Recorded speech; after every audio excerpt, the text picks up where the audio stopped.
If you're a fan of long-running mystery series and you really just like to dig into a whole lot of books, then today's book just might be for you. Today I'll be covering Maisie Dobbs by Jacqueline Winspear.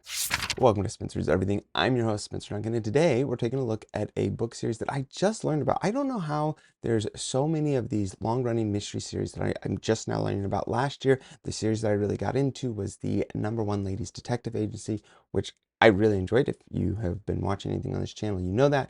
And then I don't know where, I think maybe from a similar podcast, I heard a reference to this book series, the Maisie Dobbs series, and the premise sounded incredibly appealing to me. And I've picked up the first book and I've read it, and I will certainly be reading more. There are 18 books in the series. This one first came out in 2003, and I believe this series wrapped up just a year or so ago. I could be mistaken, but anyways, the 18 books are out and the series is complete, and we will see if I continue reading it, but I will certainly say that this first book was very promising. And just to give you a background about what the concept of the book is and why exactly you might be interested in it. Like I said, it is a mystery novel. The setting, I think, is probably the thing that makes it most interesting. Just to give you an idea, this first book takes place between 1910 and 1929. And it actually starts out in 1929. And it starts out with Maisie Dobbs taking on a case, some kind of mystery that she's trying to help solve, and you are immediately getting adjusted to her approach to things, her observations, the type of training that she's had. Matter of fact, she frequently references the type of training that she has. You even learn a little bit about her predecessor who trained her, as well as the methodology that he has introduced, and is a very Sherlock Holmes-esque character, maybe just a little later than Sherlock Holmes, but in that roughly in that same time period, except of course with a couple major events that will have shaped her world in a way that Sherlock Holmes' world had not necessarily been shaped, most notably World War I. As you are getting all of this information about her, you then have these flashbacks, and that I found to be, I don't know if it's the most interesting part, but it's certainly something that added a real flair to this book. And it was in the flashbacks that you discover a little bit more about her past. And first of all, you discover, despite the fact that she's very well educated, she was a nurse during World War I and has had a lot of experiences, you discover that she actually started out quite poor. Her mother passed away when she was young, and so her father actually sent her to some manor house to help out as a servant of some kind, a maid or something, I don't recall exactly. And she had always loved learning, so the thing that she notices in this house is how big the library is. And she comes up with this scheme that if she gets up early enough to go do something that she already needs to do in the library, she can get up just a little earlier, and that'll give her about 30 minutes, an hour or so, that she could be studying in the library, which isn't specifically verboten. There's just this general idea that the servants, they don't use anything of the aristocracy, so there's this at least implied prohibition that she shouldn't be reading anything. However, she's going to be caught by the lord or whoever is the aristocracy. Sorry, I have so little interest in English aristocracy that I don't know anything about titles, or I don't remember. The people are clearly wealthy, that's all I remember. But I will vehemently denounce any effort at making me better understand the titles and the various nobility. But that's always been part of my strict anti-monarchical views when it comes to government. That's not the point. The point is the lord of the house is then going to ask her a few questions and be quite impressed with how intelligent she is, and incredibly impressed by her willingness to get up early and to try and learn, even though there's not a whole lot that she would necessarily get from that. This is not putting her on any direct path, and so he's going to start helping her to get more of an education, and that is what's going to set her on a path.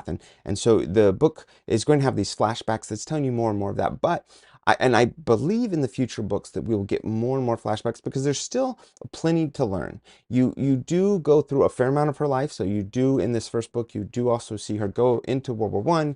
There is an element of a love interest, and you'll find out more about that. But there's certainly still more room to discover what types of things she has done to become so well educated, or what other types of cases she may have helped solve along the way. So I said she has some training, and I will see that play out over the future books as I read them, assuming that I read the entirety of the series. We'll see. I certainly enjoyed this first book, and hopefully the subsequent books keep me engaged in the same way that I probably will try to finish this series. So who is this series for? Well, I've only read the first book.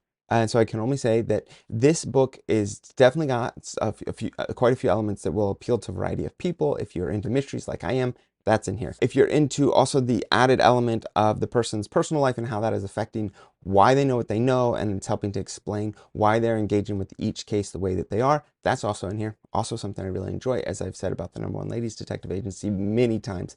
But this one also has the added element of being a period piece, as well as having a specific setting of being in London, as well as, I guess, some in France, where the bulk of the English troops were fighting during World War I. All that is, of course, giving these additional attributes that certainly could appeal to somebody. I don't always love period pieces, but I certainly enjoyed the way that this one was being done. I do think that this time period seems to be increasingly appealing to create the period pieces for. Of course, I immediately think of stuff like Downton Abbey, but the point is, it's certainly giving it a quality that makes it a little more distinct than just your average gumshoe novel about solving cases. All of those might be reasons that this would appeal to you.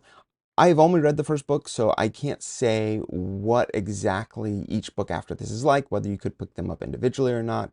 I have said before with the #1 Ladies Detective Agency, one of the challenges with it is you probably could read any of them individually, and there's certainly going to be an appeal to getting into the cases, although because so much of that series is about her personal relationships, that it does decrease how much you're going to get out of it if you are not familiar with the main characters and have not read the previous books. I don't know if that's the case for this series yet. I will find out, and I will certainly be letting you know if that appears to be the case in the subsequent novels. But I can certainly say that since this is the first book, it is definitely written in a way that it has a completeness in one respect. So if you just read this and you don't want to read anymore, that's fine. But it also is clearly setting up the larger world for her to be taking on a variety of cases. So I would say that anyone could pick this up and look towards reading more, or maybe just read just the one to find out if they like it or not. And I think that'd be a perfectly fine approach to this book.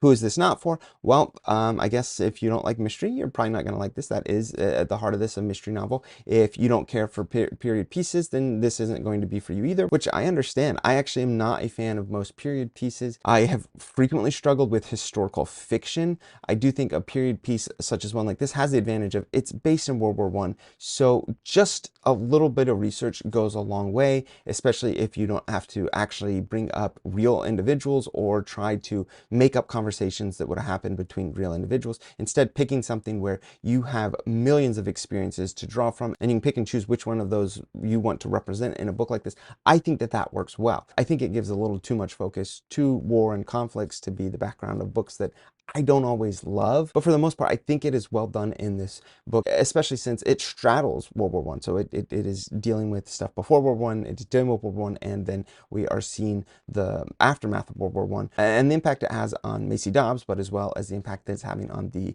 economy of England, as well as all of the individuals that are coming back from World War I. All of that is being addressed in a way that I think is very appropriate, because it's not taking too much liberty with history, but you're also not going to come away with it thinking that you now have some newfound understanding of a historical moment. That's the thing that I always struggle with historical fiction, is when people think that they now have a better understanding of this person or this event. I'm like, no, not really. Like the only value there was the stuff that you already knew, so that when you read this, it was being reinforced. But any new information is now questionable and suspect, and that is always one of the struggles that I have with historical fiction. But again, I don't think this has that problem. However, I would really like to know what you guys think, if you have read this series, or if you have any other suggestions for series like this. I clearly was a big fan of the #1 Ladies Detective Agency. This one has gotten off on the right foot, so I look forward to doing more reviews of this series. But please let me know in the comments your thoughts on this series, or again, any other series like this that you might want to suggest.